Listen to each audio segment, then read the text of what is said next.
Hello, cogitantes. Imagine waking up tomorrow and finding out your physical body is just a manufactured, replaceable shell, right? Maybe in some versions, it is even tied to state ownership. And as you look down at your hands, you have to ask yourself, are they really yours? It is a terrifying thought experiment because it shatters our deepest assumption that you and your body are inherently the exact same thing. So we are jumping straight from this premise into Ghost in the Shell's iconic Motoko Kusanagi. But we should probably say, forget the standard cyberpunk tropes for a second. We are looking at how the constant evolution of our character design actually forces us into modern neuroscience and philosophy of mind. What actually makes you you? It really is the perfect case study because across all our different media iterations, the central question is not just where is the soul or the ghost. It is more like what happens when someone else owns, designs, and controls the shell. Exactly. So let's start with how she treats her physical form in Masamune Shirov's original manga. Her body is playful, erotic, and treated almost like high end tactical equipment. It feels like customizing a gaming PC. Like if your body is literally a machine, your identity is also an aesthetic design choice. Yeah.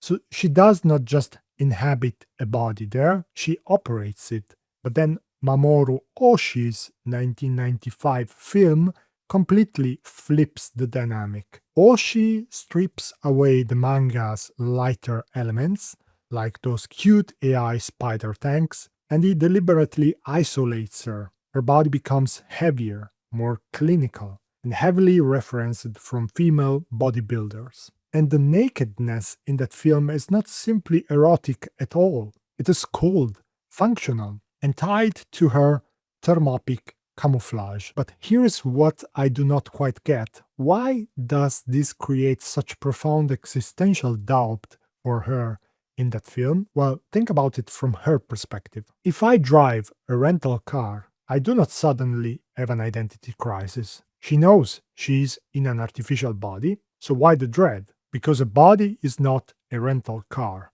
It is your entire interface with reality. In Oshii's film, the shell is not just a tool, it is a barrier. A barrier to what exactly?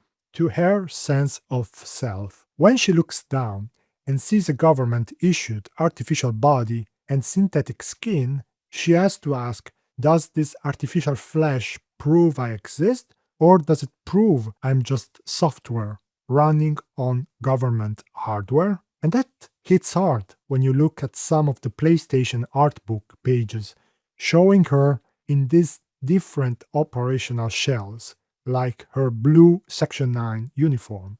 If your physical form can literally function as a state uniform, where does the individual end and the government begin? It is the ultimate question of control.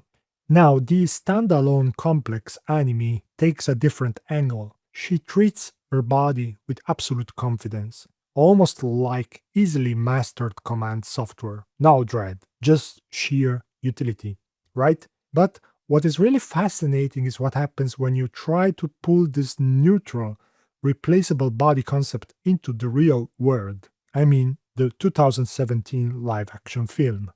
In fiction, you can swap bodies like changing clothes, but when a real actress put on that shell, the film ran into a massive wall because audiences intrinsically know that human bodies are not neutral. They carry historical weight, cultural memory, and race. So a body inherently brings its own baggage. You cannot just slap a new shell on a ghost and pretend it is a blank slate. You really cannot. And there is a deep biological reason for that resistance. Our real world brains are deeply tied to bodily signals, but the feeling of body ownership is more flexible than we think. Wait, so your brain does not just passively accept your body because it is made of your DNA? No, it actively constructs that feeling of ownership. Have you heard of the rubber hand illusion? That is where they hide a person's real hand out of sight and they place a fake rubber hand on the table in front of them. Then researchers stroke both the hidden real hand and the visible rubber hand with a brush at the exact same time. So the person's eyes see the brush touching the rubber hand, yes, and simultaneously their skin feels the brush on their real hidden hand. And through multisensory integration, the brain receives those perfectly matched visual and tactile signals. And within minutes, the brain almost decides, okay, that rubber hand is mine now. And if you threaten the rubber hand with a hammer, the person will physically flinch. They do because the brain has claimed it. That is wild. It is like a delayed live stream. The brain is just trying to sync the audio and the video feeds to create a seamless reality.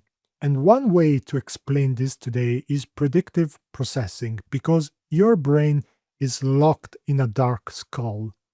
It does not directly know what is outside. It constantly predicts physical sensations to build the feeling of me. The self is not a tiny pilot sitting safely in your head. It is built moment by moment through touch, movement, and the skin, right? So Motoko's artificial skin is not just a container holding our mind. The sensation of that skin is the very mechanism her brain uses to prove she exists. If the live stream does not sync up, the ghost is lost. And that is exactly why every version of her remains so iconic. The shell is what makes the ghost possible.